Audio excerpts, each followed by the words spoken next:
निर्वाचन प्रस्तुति समीक्षा कले पुलिस डीजी अरुण कुमार षडंगी। दिनिकिया अनुगोल गस्तरे आसी निर्वाचन प्रस्तुति समीक्षा करिसेंती पुलिस महानिर्देशक अरुण कुमार षडंगी। अनुगोल समेत उत्तरांचल रेल एवं उत्तर केन्द्रांचल रेंजर 8 जिल्ला रे हेबाकु थिबा निर्वाचन पे प्रस्तुति को नै विभिन्न आलोचना मध्य करछंती। एही बैठक रे राज्य गोइंदा निर्देशक एडीजी डीआईजी आईजी समेत 8 जिल्लार आरक्षी अधीक्षक उपस्थित रहितले।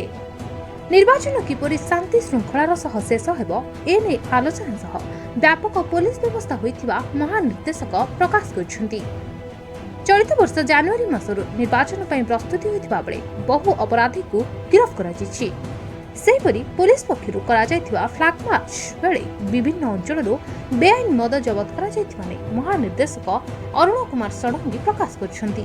एसपी सहित आम निर्वाचन प्रस्तुति उपर आलोचना करूँ तार प्राक प्रस्तुति एवं निर्वाचन परिचालना कर जो आवश्यकता अच्छी आलोचना होता मो सहित आमर जे गोविंदा निर्देशक से ब्यूरो रिपोर्ट मीडिया वॉइस।